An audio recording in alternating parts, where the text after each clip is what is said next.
Okay, I think we are ready to start. Good afternoon and welcome to this important webinar on the topic Depolarizing Dialogue, How to Diffuse Tension in Education. My name is Eli Plavšić. I come from Croatia. I work as independent educational expert, but here my role is that I'm editorial board member of the European Toolkit for Schools, and I will be a moderator of today's webinar. Before we start with the webinar content, I would just like to give you a few information about our webinar, but also to tell you a bit more about what European Toolkit for Schools is. I will present some relevant newly developed materials, but also I will present some resources that are relevant to our today's topic and that can be useful for your work in educational institutions. Before I start with the presentation, maybe some technical details. I'm very happy that we had altogether around 700 registrations for this webinar, which also says a lot about the importance of this topic in today's society, but also in today's educational system across the EU. Regarding the technical aspects of the webinar, if you want to pose a question to some of our panelists or you have any comment, please use chat. Some of the panelists will write answers to your questions, but at the end of the webinar, we will have around 30 minutes to have a discussion and to answer some questions that were raised up during the discussion. Also, I would like to tell you that all resources that will be shown during the presentations will be shared in the chat, and afterwards you will receive it by email, but also they will be available on the European School Education Platform later this week. And usually what you are all asking is what about certificate of attendance? All the participants will get certificate of attendance at the webinar via your email, but you have to state this in the feedback survey, which will be provided in the chat at the end of the webinar and also by email afterwards. Once you made the request, you will receive the certificate in the coming days.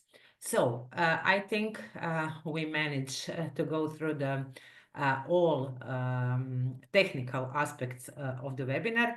And now I will share my presentation to give you a little bit more insight into the topic, but also into some of the resources. So, as I already told you, our topic for today is depolarizing dialogue, how to diffuse tensions in education. What is European Toolkit for Schools? I'm sure most of you know what the toolkit is. So it was created, and you have a QR code here, so you can scan it, but also it will be shared with all the participants on the ESEP platform after the webinar.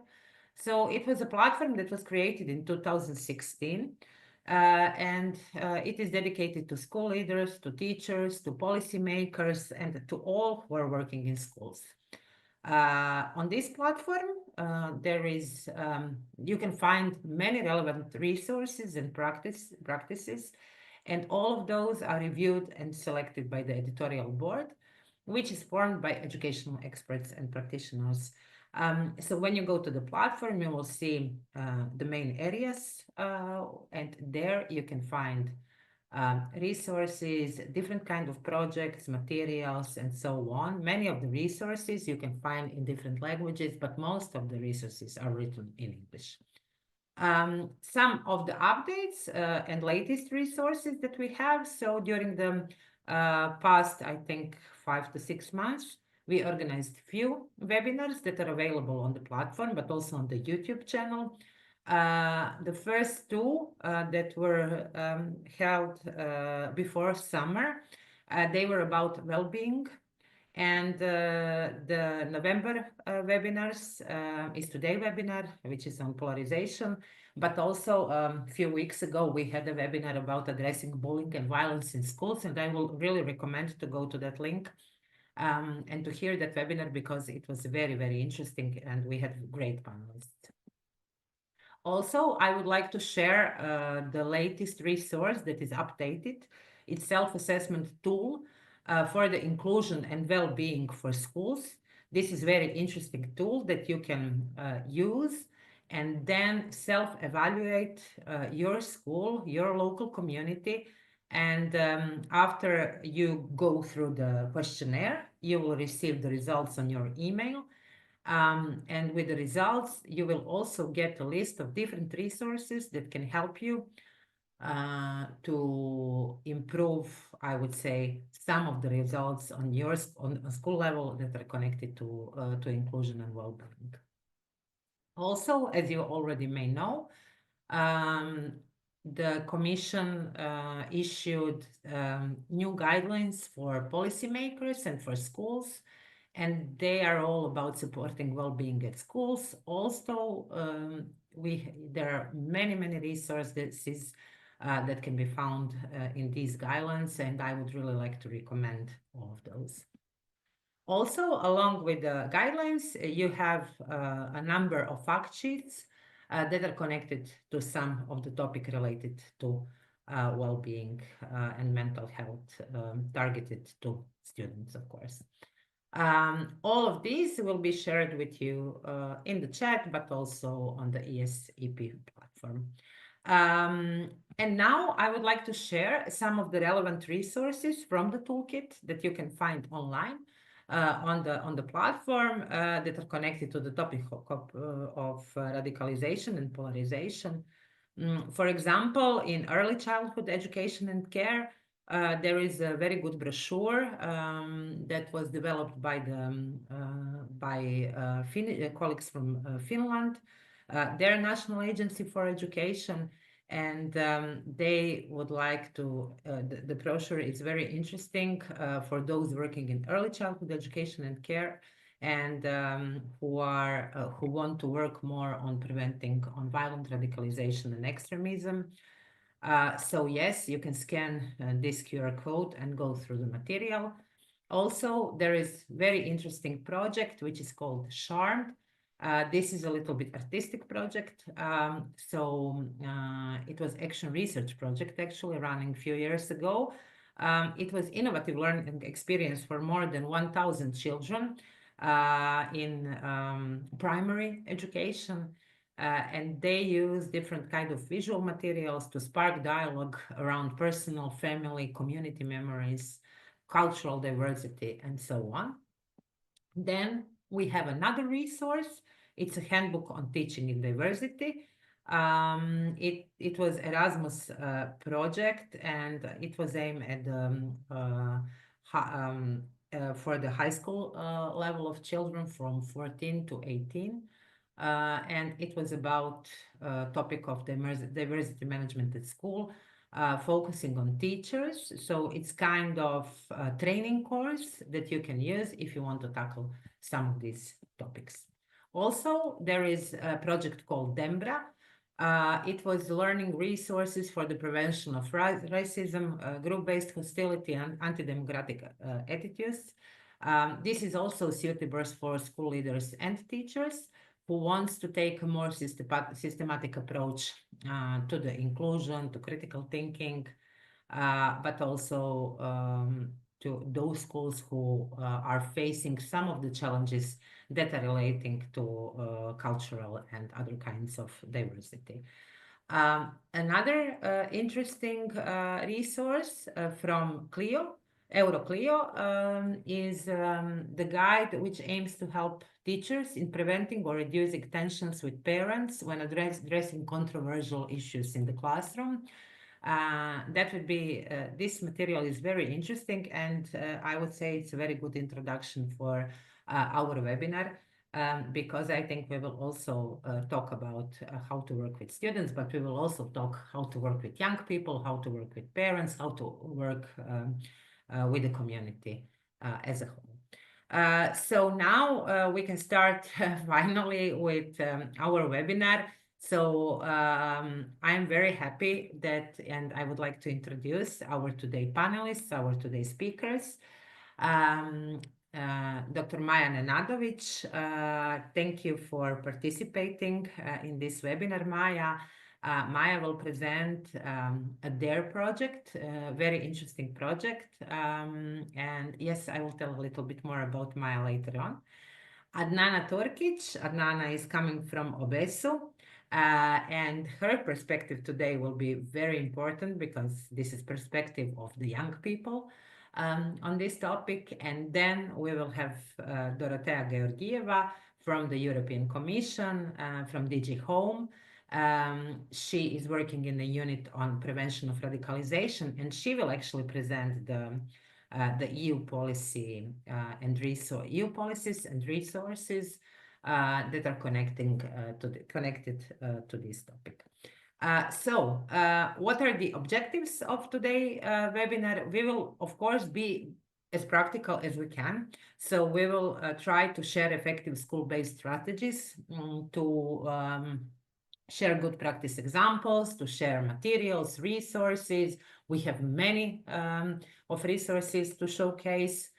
And then we will discuss policy measures and practices that are related to the EU level, but also to the national governments, to the local governments on how to support educational institutions in combating polarization and radicalization. Okay, now I think we can start. As I already said, the topic of our webinar is extremely important, and together with our panelists, but also with all of you, we will see how education can play a crucial role in diffusing these tensions. I invite you all to engage to today's discussion, share your insights, because one of the most important thing with organizing this webinar is that we can learn from each other. So thank you all for being here, and let's get started. I'm very pleased to have Maja Nenadović with us. She will talk about the project Depolarization Activism for Resilient Europe, but I would also like to introduce Maja, who is a debate coach, facilitator, human rights, civic education specialist. She is also program design and monitoring evaluation consultant. She has more than 20 years of experience. She was working in many countries worldwide. She developed and tested a program which is called Across Divides. This is training for depolarizing communities.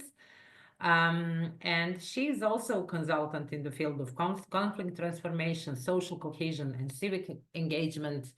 So Maja, I'm very happy that we have you today with us. And now you will have 20 minutes to share your presentation. Maja, the floor is yours. Thank you so much, Ellie, for this introduction. And I'm sure that along with everybody joining, I was manically writing down some of the links from the projects that you were listing, but I'm very happy to see that you will be sharing them with us at the end of the seminar. I know that polarization is kind of a buzzword nowadays, but I would like to start off by saying that polarization is nothing new. This is a phenomenon that has existed, from old age, and we have been disagreeing for a long time. But there is something special about how we are disagreeing nowadays. And this is something that I would like to address a little bit as I go on. Before we get started, I would first, though, like to hear a little bit from you. So I would like to ask the organizing team if you would be please so kind to share a Mentimeter question, because I would like to see a little bit in all of the different countries, because I see in the chat that you are joining us from all over Europe and even outside of Europe, which is really great. I would like to see a little bit what kind of topics and what kind of issues are causing difficult conversations or causing people to engage in arguments and in conflict. So if that's okay, I would like to ask the organizing team to share the Mentimeter. So for those of you who know how to use Mentimeter, you're supposed to go to menti.com and use the code. I was also hoping we could get a QR code, but I guess it was not possible. So I think we can all just use the Mentimeter in a little bit of a roundabout way. Okay, perfect. We have the link to Mentimeter in the chat. So for all of you who want to respond to the question, please go to the chat and you can see the Mentimeter question there.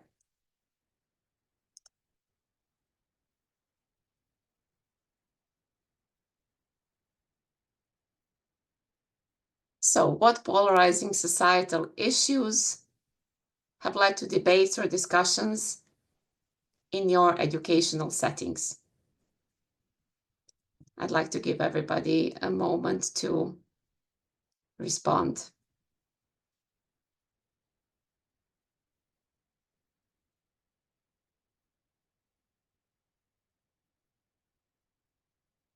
I'm wondering if the organizers, you can see this. Can you see how many people have joined the Menti? Because I cannot see this.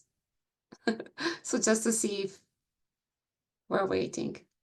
Okay, there hasn't been any discussions. Genre, okay. Possibly gender, LGBT, okay. Different social backgrounds. Gender and abortion, okay. Breaking the rules and not admitting it, so lying, racism, poverty, Israel, Palestine, migration, COVID, of course, use of social media and access to smartphones, migration, of course. Okay, let us see a couple of more. Apparently, migration is a hot button issue in many places, as is Israel and Palestine, of course. Climate change, a war in Ukraine, conflict in the Middle East, gender, LGBT. Okay. History. I come from a region in Europe where we have lots of arguments about history. So in that sense, I definitely understand whoever wrote that because I can relate to it. There's anti-Semitism, sexual orientation, religion, bullying, acceptance of refugees, climate change. Okay. So as you can see, many of these topics are actually topics that end up being featured quite prominently in elections. And these are some of the topics that we quite see as being polarizing and divisive in media as well. So what you are showing us here effectively is a little bit of a mirror image of discussions in society. Because whatever happens in society, it is our assumption behind the project that I'm about to present, that these conversations, these debates, they spill over into classroom, whether you like it or not. I would like to ask the organizing team, if that's okay, to please share the presentation that I'm about to give. Thank you so much. And thank you everybody for sharing your comments also in the chat. Now, the Depolarization Activism for Resilient Europe, or DARE project, is a result of 5 organizations coming together. 3 of those organizations, you could say, have somewhat intimate relationship with the question of polarization, because the 3 organizations involved come from Western Balkans, from Croatia, from Serbia, from Bosnia and Herzegovina. We also were joined by colleagues from Germany and colleagues from Sweden, because we wanted to have a little bit of a pan-European perspective on the topic. The reason why we got together was because of the assumption that polarization and issues that are fueling societal divisions are issues that also spill over into the classrooms, whether we like it or not. And Hermes, the organization that I'm here representing from Croatia, we have a network, a regional network of some 300 elementary and high school teachers. And these educators have been communicating with us regularly and telling us that they are lacking the ability, but also space, obviously, within the curriculum to address some of these complex societal issues in a constructive way. In fact, many of them feel that if they were to even attempt to address it, it's akin to opening a can of worms that you can never afterwards close. So in that sense, this is quite complicated, and we wanted to pull our heads together and come up with some ideas to put forward. If we could go please to next slide.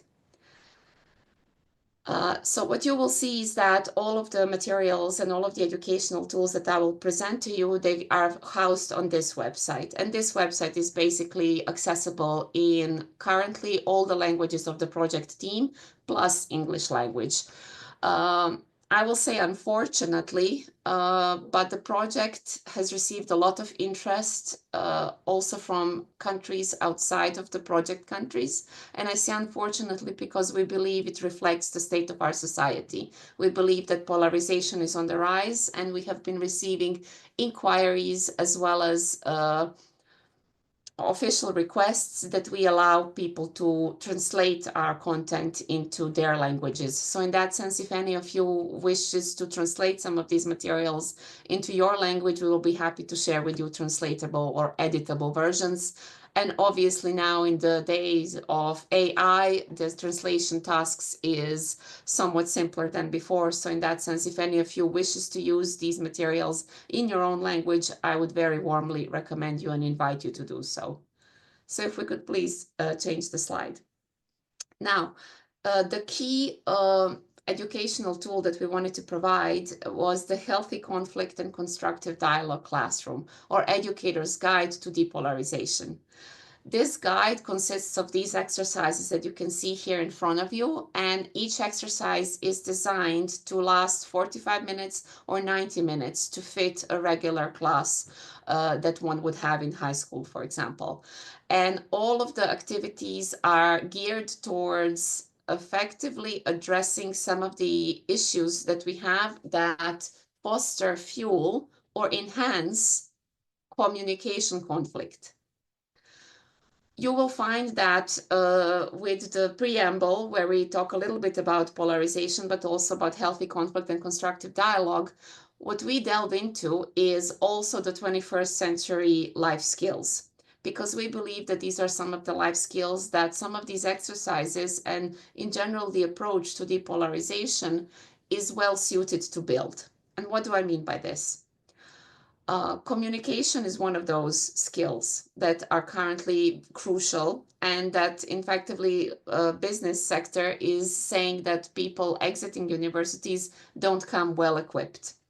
I find it sad, and I think that the way our society is currently operating, I find it actually perplexing that the one skill we need to succeed, communication, is a skill that we effectively do not learn in schools.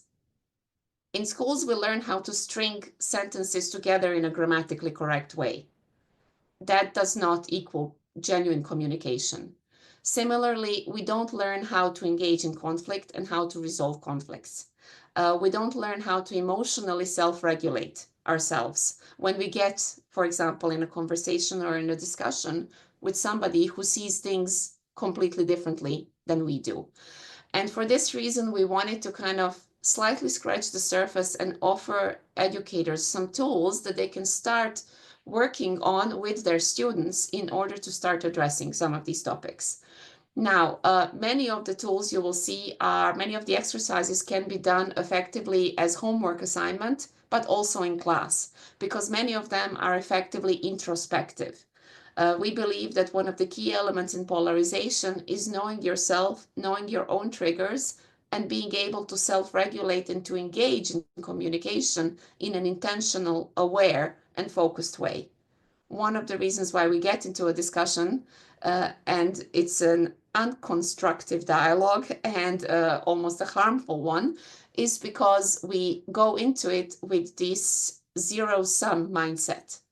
I'm going to convince you and I'm going to show you that you're wrong. And we believe that this is something that needs to be changed in how we approach communication.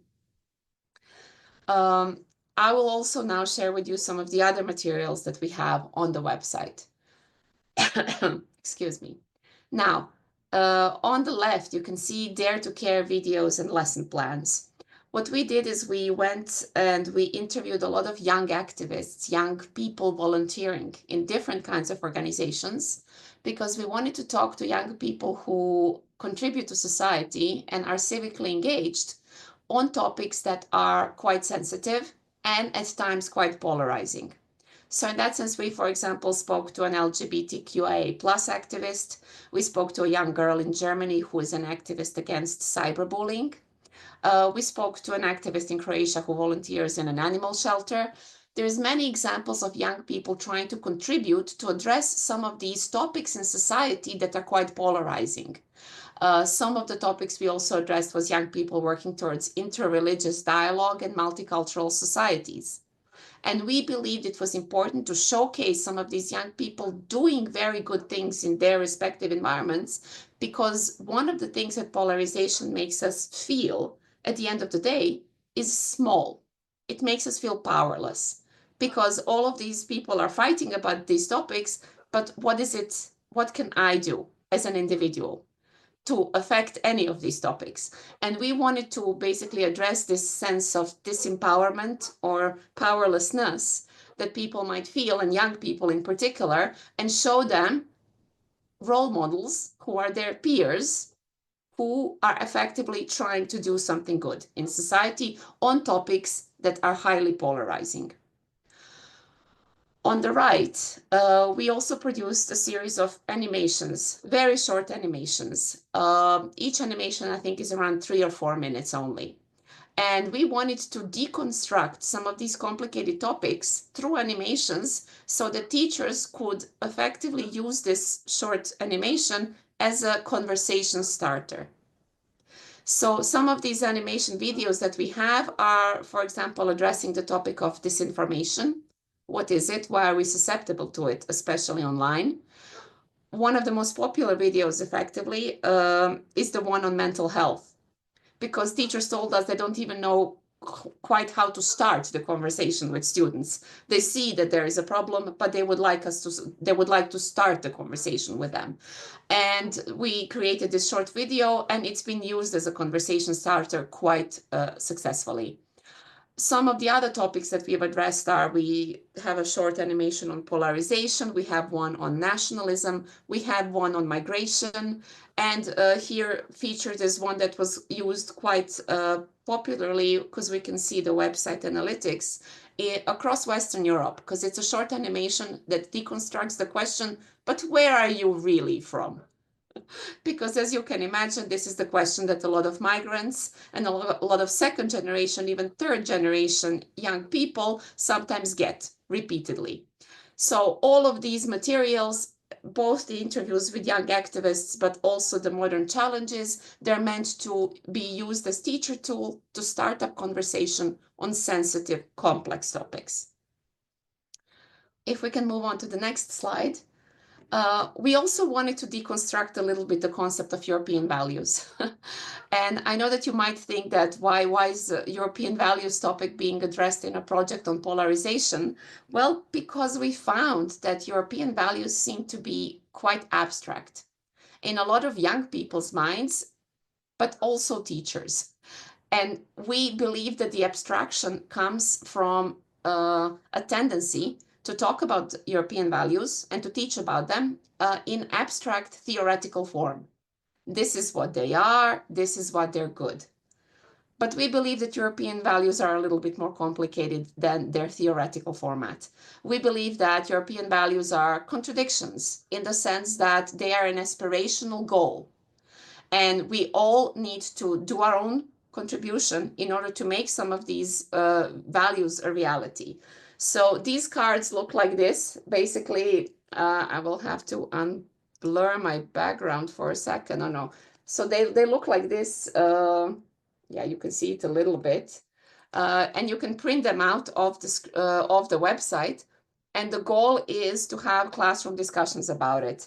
Some of the cards are precisely dealing with the topic of migration. So, for example, if there is such a thing as freedom of movement and respect for everybody's rights, then why is there very harsh criticism of the concept of Fortress Europe? Why is there a lot of migrants being left at the borders of Europe and being treated not in accordance to the human rights that European values espouse to? And we believe that these kind of topics, these kind of difficult conversations need to be had. Why? Because if we do not have these conversations and if we do not make our understanding more complex of the issues than it currently is, then we will always be susceptible to falling prey to black and white definitions of these topics. And these black and white definitions of these topics is precisely what, in many situations, is what some extreme right-wing and left-wing political forces and movements want us to believe. And this brings me to precisely the topic of radicalization and extremism. Now, I was a member of the expert pool of the Radicalization Awareness Network, and I believe that Dorothea is going to tell us a little bit more about it later on. And in this network, I got to meet a lot of great experts who are working on the topic of radicalization and extremism. And we felt it was important to include this tool as well, because if polarization is not addressed, if we don't sit down to have some of these difficult conversations about migration, about Israel and Palestine, about LGBTQIA plus rights, about the, women's rights and the way that they're being challenged in many countries nowadays, if we don't have those difficult conversations, then what we risk is further polarization between different parties, and we risk also radicalization of some of those young people who are not being heard, whose voices are not being in any way engaged. This particular tool is a little bit different than all of the other ones combined, because all of the other tools I talked about, they are effectively for working with students. This tool here is a presentation and a guide to go with the presentation, and it is exclusively made for teachers and for school staff, because we want them to familiarize themselves with the concept of radicalization and with the idea of how they themselves can recognize if any of their students are currently at risk or vulnerable to being radicalized. As we know, young people are spending a lot of time online. Much of the polarization we're witnessing is effectively a side effect of the algorithms that put us in filter bubbles and in echo chambers. And we believe that this danger of radicalization is real. We need to have difficult conversations, because if we don't, then we risk not talking to each other, because at some point we start considering those other people with strange views as not worthy of talking with. And this is the danger that we're trying to prevent. This project is just scratching the surface of the problem of polarization, but we hope that it will allow teachers and help teachers to get into some of these complicated conversations with their students, because it is our experience that students are aware, they are worried, they are concerned, and they want to talk. They just need to be given a chance to. Thank you so much. Thank you, Maya, for this extremely interesting presentation, and thank you for working on that project. And I was looking at the materials that you developed in the project, and I would really recommend to everyone to go to the website to see the materials. Very useful. You can use it directly in the classroom.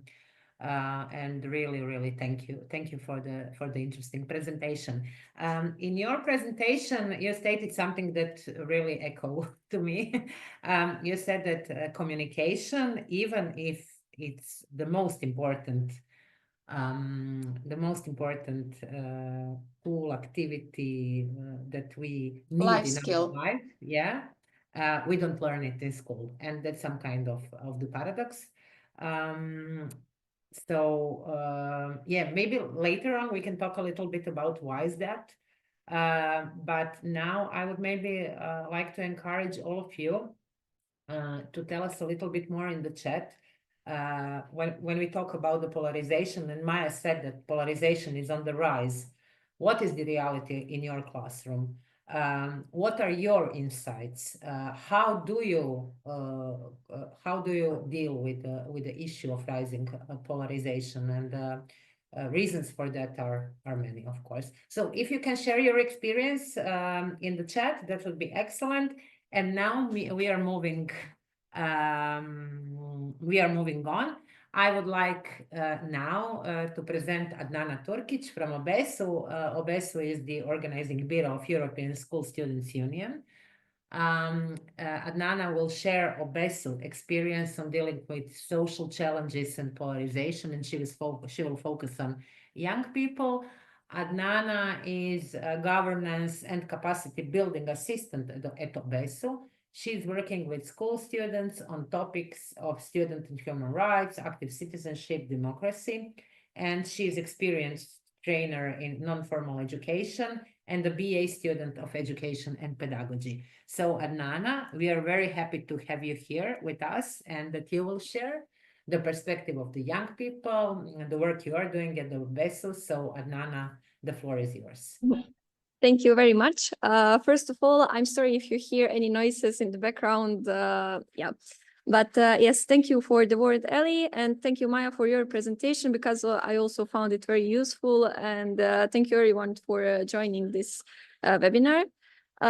Yes, I will share my presentation, but first of all, I would like to start from what Maya said at the end, and it's the importance of including school students and young people into this, and making sure to hear them and to also take their perspective into consideration. So yes, now I will share my screen. I think, can you see it or no? No. Okay, I will try once again. Yeah, maybe you should wait a little bit more. Now Yes, it's working. now it's good. Yeah. Now it's good. Okay. So first of all, I will present you a little bit my organization just to get a context of what we are doing and why is it for us that's much important to have a point of school students in every discussion. So OBESU is the platform for cooperation between the national school student unions that are working with general, secondary, and secondary vocational education and training in Europe. So we are a platform that gathers school students from all over the Europe, from European Union, but also outside of the European Union. And we are giving them floor to talk about problems that they have in their countries, to share some good experiences and to help to each other. Currently, we have 27 organizations or 27 countries that are members of OBESU. And through different activities, events, projects, and advocacy, we are trying to raise awareness about the relevant issues and foster a sense of belonging and solidarity amongst European school students, but also to empower them to be a part of decision-making processes. So our key areas of focus are student participation in decision-making processes. Through that, we tried to give them tools, as I said, to give them floor and to make them engaged in these areas on national level, but also to present them on the European level. Also to promote inclusive and equitable educational systems. We are working and striving to work since 1975 on protection of student rights, and to change of all overall educational experience for young people in Europe. I'm coming from Bosnia, so when I was in high school, I also was in OBESU. So for me, it was very, very important to hear people from Nordic countries, for people from Spain or Italy, how is educational system working in their countries, and also to gather these experiences and to bring to Bosnia and to try to change some things.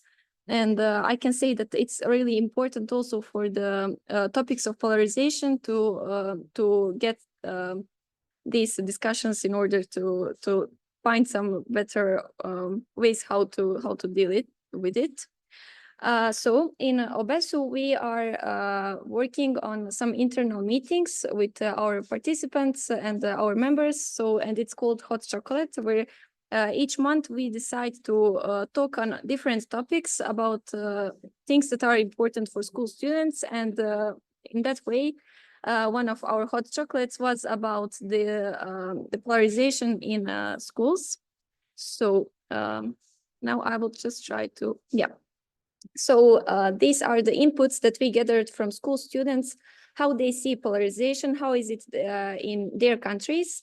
In this meeting, we had the students from Denmark, from France, from Italy, and from Finland. Of course, these are just experiences from particular schools, so it doesn't mean that it's presenting the whole country, but what we gathered from them is that they have problem with when it comes to polarization. They gather the topics of media, of school student gathering in schools, and their voices there.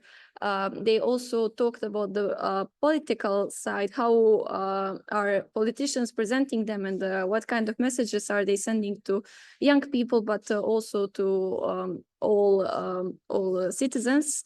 And also what is going on with curriculum, and how is polarization affecting the curriculums in different countries.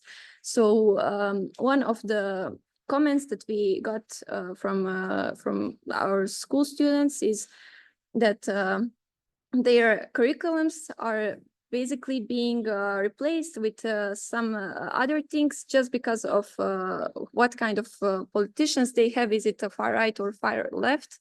And this one was very interesting for me, that even it's not being replaced only in social sciences, which would be like the first association for a lot of us, but it's also in economics, that even like Marx, because of background, they don't want to learn about and teach about it just because of as I said, of the background, and now it's being replaced with some other liberal and ultra-liberal economists.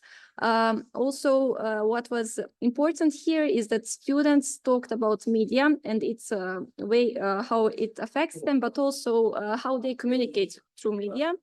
And I can say that social media are one important thing for school students, and also for the young people, because through this they can see a lot of things that are affecting them, but also they can raise their voices. So even though if they don't get opportunity to talk about this in schools, they are trying to raise their voices on social media like TikTok, Instagram, X, and other. So yes, these are some of the comments that and the inputs that we gathered of our school students, how they see polarization in their countries. And yes, I can say that it's really important to also get this feedback, because I found it very useful when you wrote like how you see polarization in your school, what is affecting, but also to get this one. So yes, now I will start from what are the needs of the school students. But first of all, in this part, I would say like what causes that moment when a young person starts being part of some extremist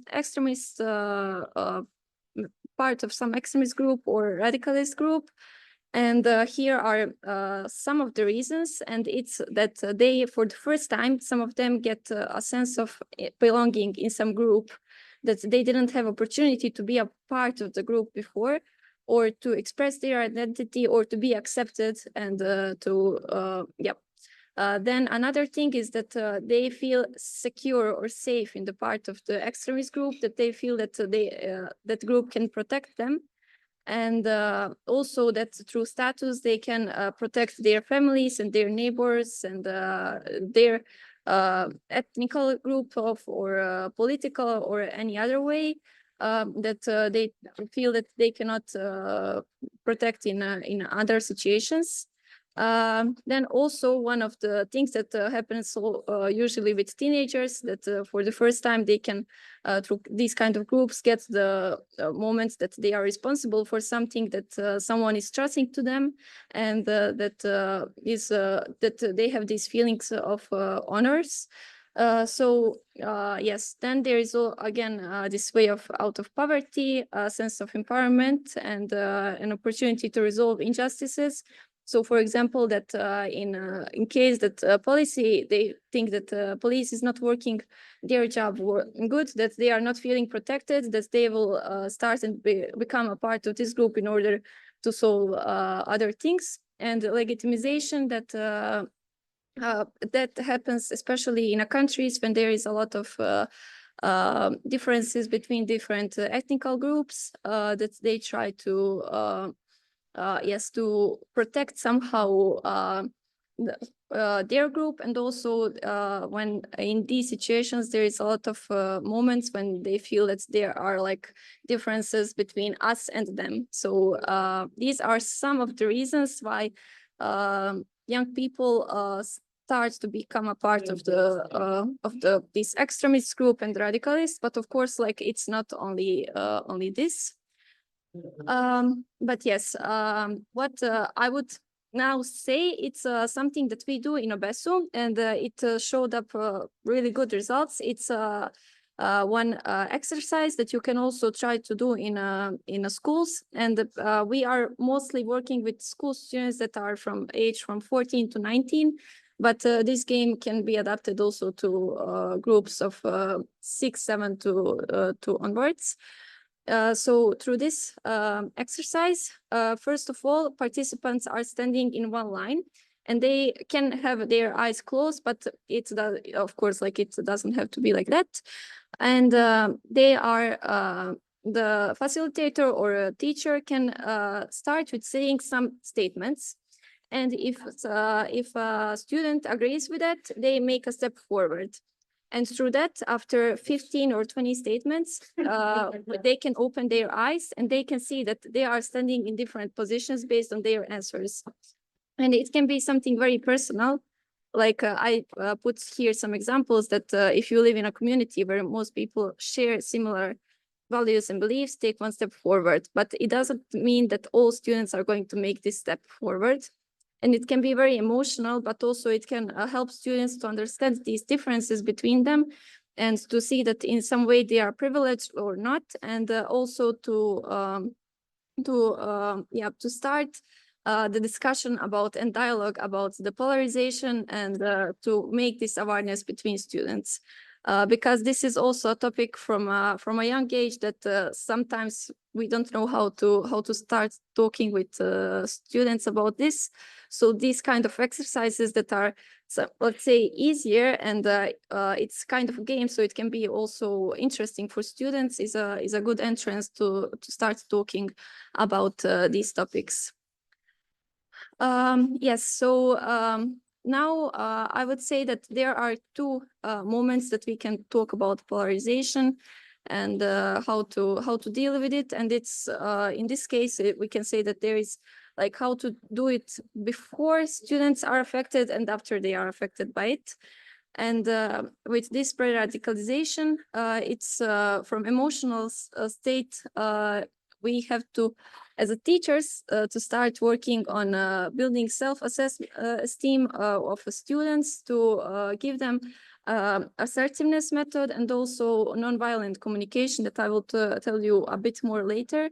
But as Maya said, we are not learning a lot about communication in our schools, but it's something that, why do we have conflicts? Because we don't know how to communicate. And if as a teacher, we know how to give some examples to our students how to tackle these topics, we will help them also to learn and to avoid, so let's say, conflicts, and to actually have dialogues that are going to be progressive. Then for these kind of things, critical thinking skills are really important. And I'm glad that in the last few years, critical thinking is becoming more and more recognized in educational systems.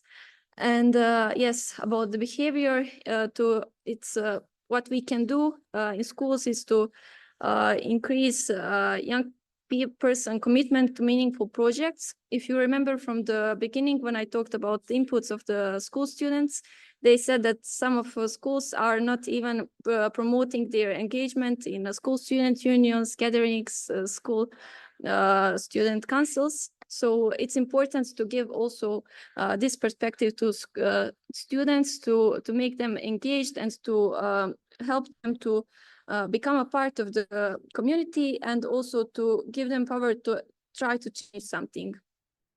Yeah. So in OBESU, we worked on policy papers that are tackling student welfare and the inclusion in school.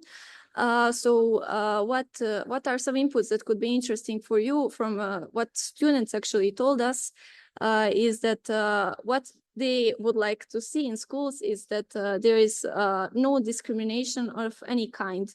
And here we have different things when it comes to prejudice, stereotypes, microaggressions that school students are facing in schools. And for this, I think that it's important the role of teacher to educate students and to give them these ways and tools how to understand it and how to deal with it. Also, what was pointed out is teaching methods and flexibility in studies to meet the individual needs of school students. In order to make better school environment, not all, as you know, not all school students can adapt to frontal learning or some different kinds of learning. So it's important also to try to adapt these learning methods to students. Then there is again the try to make to ensure that school students are participating in decision makings in the school system, if however is it possible. And here we are talking mostly about the school student councils, because in some schools there is not even a school student council that is working, and it's really important for school students to be part of this and to also get experience through that, to have a sense that they are being heard and that they can actually do something in schools. And again, the importance of social support during the studies, when it comes to have a study counselor, but also to have this sense that they can approach the teacher and that they can get this kind of support. Adnana. Yep. Okay. I'm sorry? Yeah, we're a little bit out of time, so please. Okay. Yeah. Okay. Sorry. So here I'm just put like you will get the presentation, so I'm not going to talk a lot. But what I said about the non-violent communication even before is that these are some things that when we see some kind of questions, one kind of words that students can and people can use to talk about the problems and the conflicts. These are some similar things, but that can be useful for students to give them examples how to communicate in conflict situations. And yes, I would really encourage you to try to look more forward to this. And yes, these are also some kind of inputs that we gathered from students, what is important for them on physical and mental health. Yes, this is what we should also take into consideration when it comes to post-radicalization, or when we already have students that are tackled by polarization. And it's to again to give them a sense of being part of the social environment, then to discuss with them and to make these dialogues to understand their position, how they feel, and how to again give them opportunities to be a part of the society. And on the behavioral part, to help them to ensure that they continue to engage and to be included in youth activities. And for the end of everything, what is for me very important is these teachable moments that are happening between classes, between educational parts, when students are chit-chatting, let's say, that it's really important to act in these moments when we see that students are talking about the topics of discrimination, about extremism, or anything similar, to observe the situation, to actively listen, and to try to find some way how to approach them and to start topics of depolarizing. So I'm sorry for taking time, but that was everything from my side. I hope that you also got some informations that were useful. Thank you. Thank you very much, Adnana. I think that you also mentioned some very interesting tools, but also some very interesting concepts about student voice and how it is heard. So we go again back to the communication, like it was in previous presentation. Adnana, maybe there were some questions regarding participants ask where to find the privilege walk activity.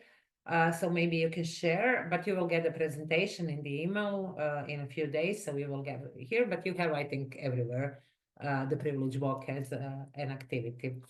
And thank you all for sharing the experiences from your classroom. I saw that Maya already answered some of the questions, but we will go again to some of those aspects later in the discussion. And now we will go to our last speaker for today, Dorotea Georgieva. Dorotea, we are very happy to have you with us. As I already said in the introduction, Dorotea is coming from the European Commission, DG Home, from the Unit on Prevention of Radicalization. And in her presentation today, she will present the newly developed Knowledge Hub on Prevention of Radicalization, but also what Maya already mentioned, the activities that and resources that will develop in the RAND network. Dorotea is a policy officer in the Unit on Prevention of Radicalization of DG Home. She's involved in the establishment and implementation of the EU Knowledge Hub on Prevention, and she's doing that since 2022. She coordinated the work on the policy support strand of the Radicalization Awareness Network. She also is involved in a disturbing phenomena on involvement of minors in radicalization processes in the EU. So it's hard but very important topic. And from what we can see from the comments from the participants, Dorotea, I'm really looking forward to hear your presentation. So Dorotea, the floor is yours. Good afternoon, and thanks a lot, Eli, for introducing me and also for inviting me to this event. I'm also very happy to be here on behalf of DG Migration and Home Affairs, the Unit on Prevention of Radicalization. And after these two more practical, hands-on presentations from Maya and Adnana, I will give you a bit of an overview of our policies and initiatives on prevention of radicalization. I'm sharing my screen now. You let me know when you see it. Okay. Yeah, I can see it. Thank you. Okay, good. Thank you very much. So this is indeed a very hot topic that has been on the rise, the radicalization of minors, both offline and increasingly online. Especially among vulnerable groups of young people. Extremist groups are exploiting digital platforms to target young people and actually turning victims, their vulnerability, they turn them into perpetrators quite very, very skillfully. And this trend is quite on the rise and requires immediate action. I have a very fresh example from this morning. I attended a meeting of high-level member states officials on prevention of radicalization, and most of the member states who took the floor, that would be roughly half of them or so, flagged radicalization of minors and their lowering age of involvement is really a major concern. And many of them are already having strategies and are working on that. minors are especially vulnerable to polarization and extremist content, because this can shape their views on diversity, their future, their views on inclusion, human rights, democracy, and it could lead to bullying, to discrimination, can bring about mental health challenges, and so on. And it's a bit of a phenomenon, as Maya said. It's not new. It misleads individuals to perceive very complex social issues in black and white only, and it brings about clashes that with those who are holding different opinions. And but lately, indeed, in the EU, polarization is very much driven by social exclusion, and the extent is quite alarming. And we have the extent to which we are experiencing nowadays demonstrates that the EU societies are actually losing or lacking their inherent social cohesion.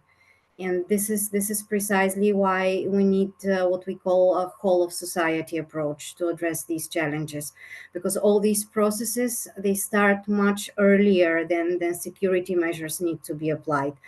And we in DG Home are trying to tackle these challenges at the roots, and to engage in actions and strategies in other policy fields beyond security. This would be precisely education, but also social inclusion, psychological support, media literacy, critical thinking, as it was mentioned just a few minutes ago, community building to foster this critical thinking, empathy, and also to promote intercultural understanding and dialogues.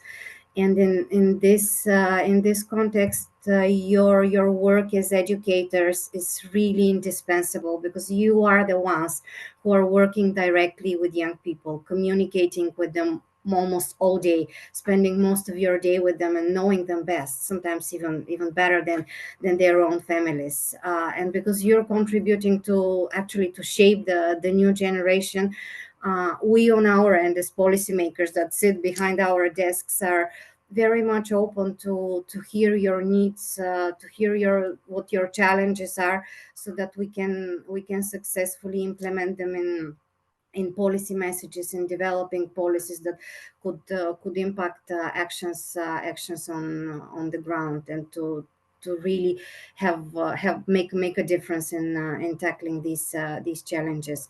So a bit more on policy from our side now, with the new commission almost in place. We are preparing already an internal security strategy that will give the broad framework for EU policy initiatives on security in the next few years. It's usually 4 or 5 years. This would be expected to be adopted in the beginning of 2025, and it will be followed by the counterterrorism agenda, which will feature radicalization and measures to tackle it. It will very likely have a whole section on radicalization of minors, and it will include cross-sectorial measures to implement this whole of society approach, and it's expected to be adopted towards the end of next year. But we will organize targeted consultations with stakeholders to see what would be the most appropriate measures across policy areas to deal with. Meanwhile, our work on prevention is steered by a set of EU policy priorities that we call strategic orientations. They are endorsed by member states every 2 years. We revise them every 2 years to take into account the latest developments and emerging threats. The latest version was adopted this time last year and covers the period of 2024-25. It includes 7 very broad priorities that we're working on: ideologies and increased fragmentation of these ideologies, where we see usually contradicting ideologies that are coming close together. This also involves conspiracy narratives. The other priorities is tackling radicalization in prisons and the follow-up processes of rehabilitation and integration. New technologies and online, which is very topical, local dimension, polarization and resilience, lone actors and mental health. This is something new, because during the last few years we have seen that lone actors emerge as a specific challenge, and many of them are actually youngsters. often in their teenage years. The classic priority of management of foreign terrorist factors and the global and geopolitical factors that affect EU currently with multiple crises in our neighborhood and beyond. And here I would like to mention that it was a conscious choice not to single out radicalization of minors as a specific priority, because it's so cross-cutting that it features many of them. I highlighted them here. Those which radicalization of minors is very relevant, but I would say that it's very likely to be covered in basically all of them.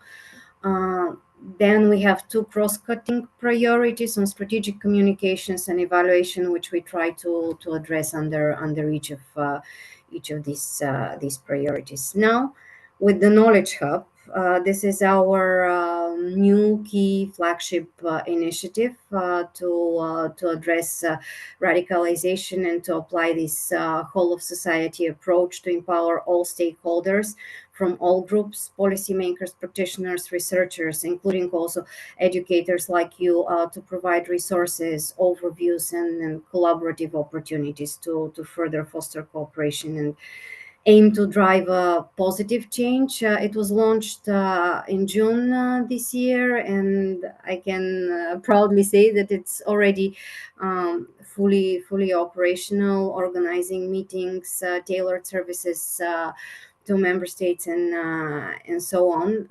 Here I would open a bracket to say that we don't start from scratch with the Knowledge Hub because we have the long-standing experience of more than a decade of the Radicalization Awareness Network and its legacy.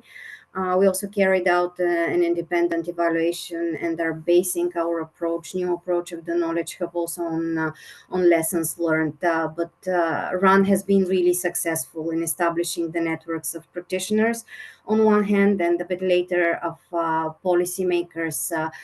It foster cooperation and regular exchanges among these stakeholder groups, organized numerous events, published a lot of papers to support stakeholders. And now I will come back to this a bit later. But with all this experience of RAN, we are actually now moving to the next level of prevention and trying to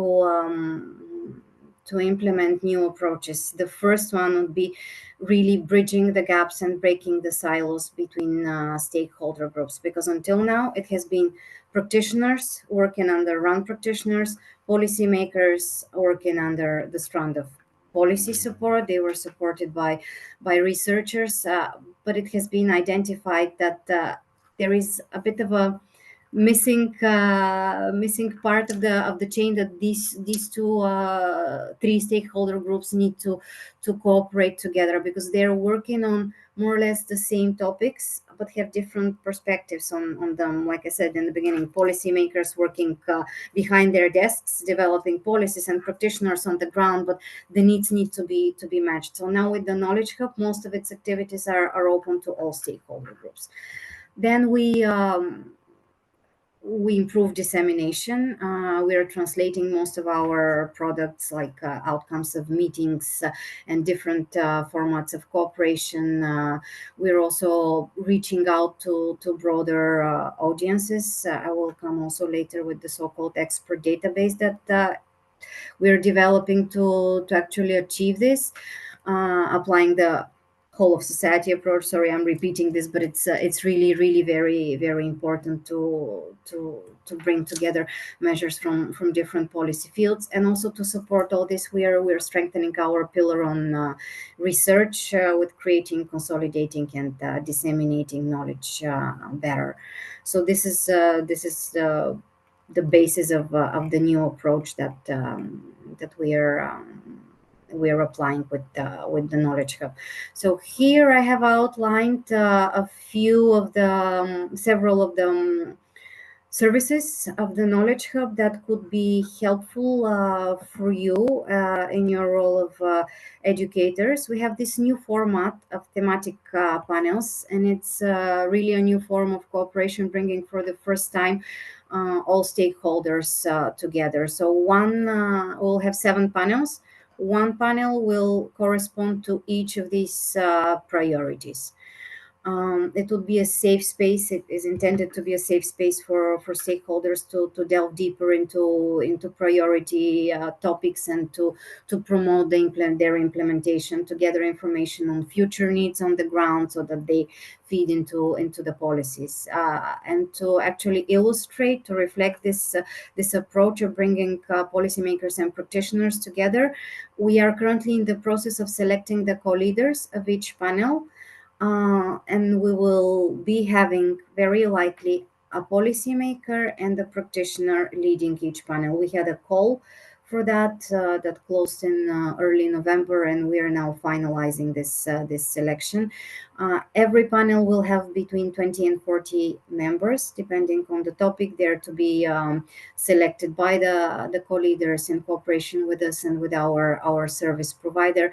And each thematic panel will close its work with a tangible outcome, either a handbook, a set of recommendations, or whatever participants consider relevant. So what would be helpful for you in the thematic panels is that you can have open discussions with policymakers to get really good insights on priority topics, to raise possible gaps in policies so that could be addressed on the ground, and how things could much better. Thematic panels will also be supported with researchers. So, I mean, participants can count on latest research in the field, and they will finalize their work each year with annual reports that will be translated in all EU languages. Another service of the Knowledge Hub that could be interesting for you would be the policy and practice joint events. These would be large-scale events bringing together roughly 100 participants to promote the implementation of priority topics, and to provide a comprehensive integrated approach to prevention, combining policies and practices to ensure that, again, practices support the implementation of policies, and the other way around. We have provided for 3 such events this year. One of them is quite comprehensive, and I think it would be quite relevant for your work. It will aim to tackle early signs of radicalization among young people and children, and will address the topic from different perspectives. Firstly, it would be for educators and youth workers, people who are working directly with young people, how to spot early signs of alarming behavior, both online and offline. Also, as regards lone actors or involvement in extreme ideologies, and then also what measures could be taken to prevent such behavior and involvement in such activities, notably online. It could be linked to training programs for youth workers. This meeting is intended also to provide a forum to discuss strategies to increase awareness and involvement among young adults, how to improve digital literacy, how to support families with strategies to counter extremist narratives. It would also pay attention to the specific group of minors who have been brought up in radicalized environments. And this event will really look to finalize its work with a tangible result, like a set of recommendation, or developing a concept for training activities, something like that. So it will take place next year. Another big part of the work of the Knowledge Hub is the work on strategic communications. That is very important. This is the application of coordinated, consistent communication efforts to counter extremist narratives. And in a way that would reduce the attractiveness of radical ideologies, especially targeting vulnerable groups in society. On this strand, we will organize a series of meetings, training activities, study visit, also tailor-made support services that is more for actually for member states to design policies. It would also be covered by relevant research papers and regular media monitoring. So I think that we have a training on strategic communications that cover digital literacy, to improve digital literacy of practitioners on the ground, to pay attention to evolving threats and how actually to better leverage the role of new technologies to support prevention of radicalization. We also have training activities which are based on annual training plan to cover the topics that were identified as priority ones. So the training will be online, hybrid, and on the spot. It will include a lot of workshops. It will be our online training will be open for you to consult online. We will have also a specific program, like an online package for either for newcomers in the field of prevention and also for practitioners and policymakers working in other policy fields to have a bit of a better overview on what prevention of radicalization involves. And then a good example of a training activity that we'll be organizing next year is how to counter extremist narratives that specifically target minors. So just to save time, we also have other type of activities with the Knowledge Hub ad hoc meetings, which are flexible to address emerging concerns or to discuss specific outcomes of other Knowledge Hub activities. We also have research as an enhanced pillar with two new type of activity, type of deliverables that we propose: in-depth studies that are closer to the real research that's carried out under programs like Horizon, for example, and also foresight services to offer insights into future threats to support member states to shape their policies. The Knowledge Hub will continue providing written deliverables like handbooks, manuals, comprehensive overviews, consolidated overviews, and so on.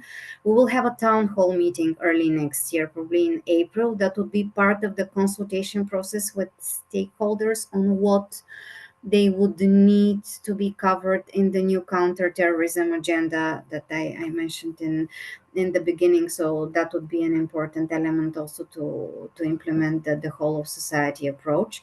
And if you bear with me for a few more minutes, the expert database, that is something which should be really helpful for you and you can engage. This is a new pool of experts that we are establishing with the Knowledge Hub, which has been out live actually yesterday. To participate and to contribute to Knowledge Hub activities, you need to register in that expert database. To register in the expert database, it's a bit of a lengthy process. We did it to prevent bots and other types of phishing activities to be detected. So you can either liaise with your national contact point in the member state, which usually sits in what we call the network of prevent policymakers that usually are in the ministries of the interior of the member states, but also in other agencies, depending on the member state's national institutional setup. But if you don't have this contact, you can always contact us at this email address if you're interested to register in the expert database, and we will send you the invitation and relevant links to do so. So we're very much promoting this in the moment. It's not linked to a deadline or something. It will be an open call in a way where at any moment experts are able to register and to further and to engage in the activities of the Knowledge Hub. And finally, because Knowledge Hub is really new, doesn't have any practical tools yet for you to apply directly in the classroom.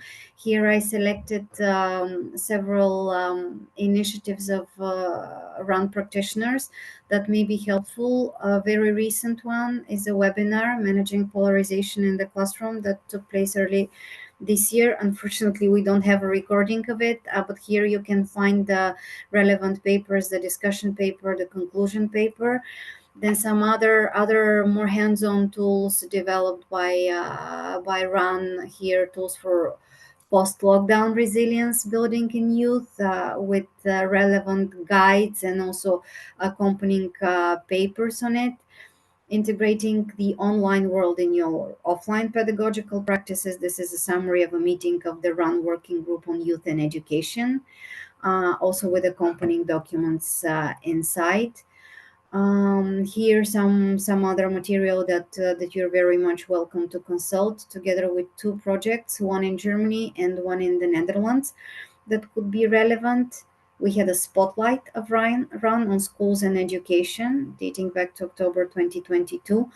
And then here are the links to the library where you can consult all the material of the working group on youth and education, all RAN inspiring practices, and all spotlights. And also the products of RAN policy support have been more limited to access because of like sensitivities raised by member states. But here are some rather research oriented in the so-called e-library, where some policy related insights can be found. And with the knowledge hub, actually, as a rule, by default, we will have all products, written deliverables and everything open to the relevant public, with very minor portion of them possibly made restricted on depending on certain sensitive information that could be included there for member states. But still, there is quite a lot of material that you could consult from the work on the RAN. And that's it from my side. Okay, here we have the online presence of the Knowledge Hub. Currently, it is hosted on DigiHome website, but in the coming months, it will have its own fully fledged website. Here is the opening of the launch conference, the speeches of our commissioner at the time and of the Belgian minister, the brochure and the fact sheet. Anything you need to know or you would like to contact us here in our unit, this is the relevant website and Knowledge Hub presence on the social media. And I hope this was helpful for you, and we will be happy to see you approaching us on the expert database and engaging in the activities of the Knowledge Hub. Thank you.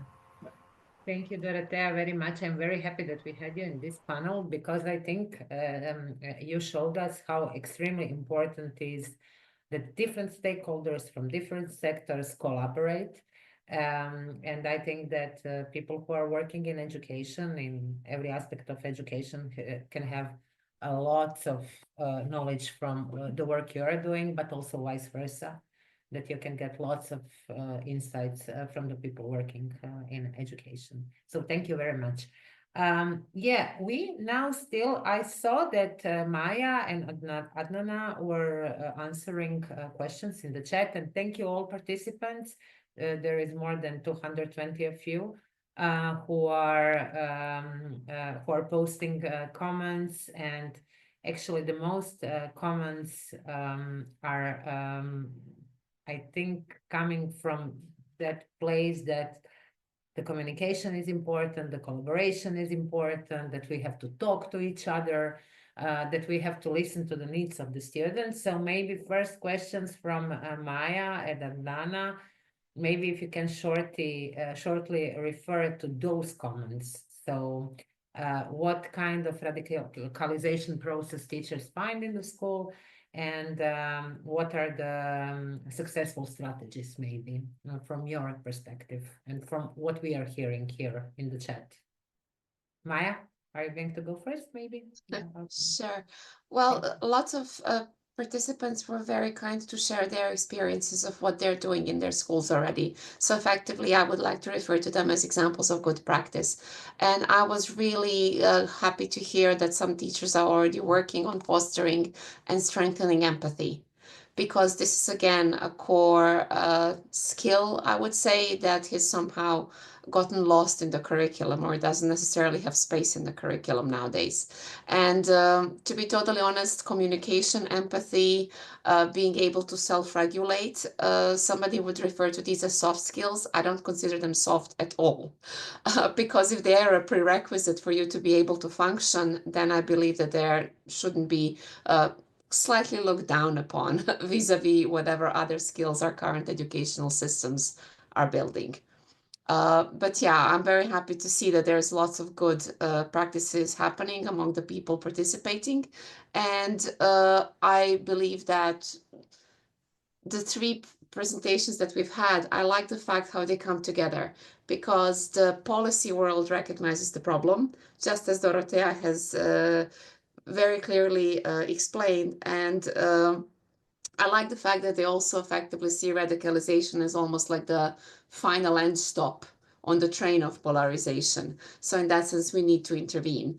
I loved Adnana's presentation because she pointed out that young people do want to be engaged. And I believe that if we want to counter these feelings of social isolation, alienation, also the rising mental health issues among young people who are interacting with some of this content online, but are not able to process it through conversation with anybody, I believe that this is precisely an encouragement, an invitation for all of us to actually start discussing some of these topics. There's no black and white, there's no easy way of discussing some of these current issues, such as migration or minority rights or the conflict between Israel and Palestine. But unless we talk about these topics, what we will end up with is further radicalization and polarization from the groups that are shouting the loudest. One of the comments in the chat was actually somebody pointing out that in schools, what we also have is sometimes just the minority of extreme views, students with those kind of views being loudest. And I believe that this is the problem in society. Schools mirror the society. Currently, we live in a cacophony of extreme views that make us feel that we are all against each other somehow. But if we only start talking to each other, even with people who have different views than us, I do believe that one of the core elements we're going to see is we will be able to recognize each other's shared humanity, regardless of the fact that we may not seem eye to eye on every single issue. And I think that this is the element, this is the step that we need to reintroduce as a conscious effort. Thank you, Maya. This is actually a great wrap up, but so maybe I should go at the end. But okay, but Adnana, the same question goes to you. I think Dorothea mentioned that minors are the most vulnerable ones, and I think this is very important to raise awareness about that fact and the role of the schools and the teachers in determining what minors are vulnerable and how to help them. We have many great examples in this webinar on how to do that. But what would you say from the best perspective of the young people? Maya already said we live in cacophony, we live in algorithm. Our life is determined by the algorithm. What would you say you already mentioned some strategies, but what would be your final thought on this webinar? Yes, I will be shortly this time, but what I was thinking, like we're talking a lot about communication, which is really important, but someone in comment mentioned like, okay, what's when students are not speaking the same language? And that's really important thing, because I used to also to work in school, and we had a lot of students coming from different countries that didn't speak English or any other languages besides their own. And in these situations, we used to try to communicate with them through drawings or some other ways how to express themselves. And also what I mentioned in a comment is also this importance of peer-to-peer learning. And in these situations, to try to find if there is another student that speak the same language that can help in these situations.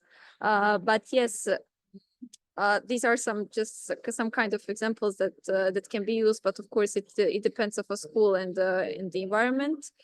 But yes, in total, I would just say that try to listen to students and to also to get some inputs from them, because for example, maybe your students in your school and from their age, they can give you better inputs that all of us have here.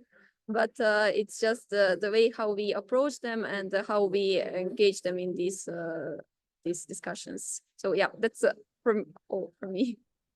Thank you, Adnan. I think it's a very important message to listen to young people, and then everything will be much clearer. But also, Dorothea, maybe your final thought on the topic. And of course, you should listen also to young people, but you should also listen to teachers. So you have many different stakeholders to listen.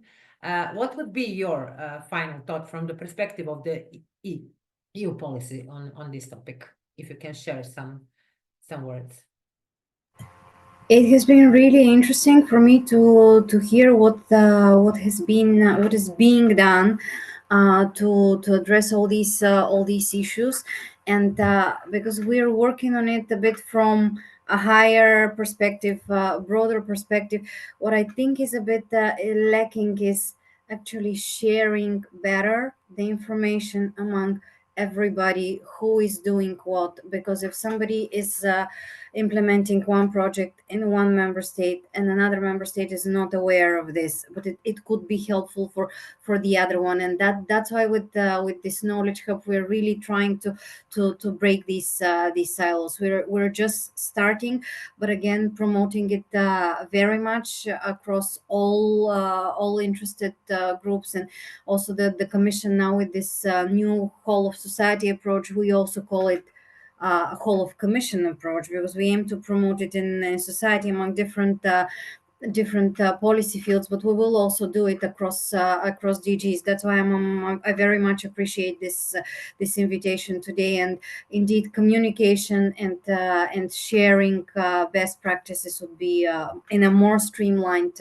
manner would be really, really helpful for success in the future, because this is really becoming quite alarming. We've had information and the reportings from member states of kids as young as 11, 12 years old being involved in such processes, which is really disturbing, and really more comprehensive measures need to be taken, and to pull resources and efforts to do this. So yeah, sharing and communicating is what I think is the right message. Thank you.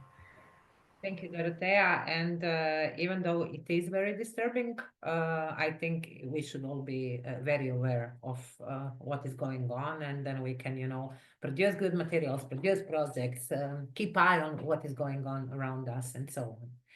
I think we are out of time, unfortunately. I have so many questions for you, but like it goes every time. Thank you very much, really, Maya, Adnan, Dorothea. It was a pleasure to have you on the panel. Also, thank you for everybody who participated with your thoughts, with your questions, with sharing your experience. I think this is the most important aspect of these webinars that we are organizing. So yes, keep eye on the European School Education Platform, because in December, our main topic will be conflict resolution and restorative practices. So as we already mentioning many times today, the communication skills, importance of the needs of the students, to listen them, to learn them how to empathize with others, how to feel others, and so on. I think it's most important in today's world. So yes, thank you all, and greetings to everyone. Hope we'll meet again. Bye. Thank you. Thank you, everybody. Thank you, Ali. Thank you. Bye.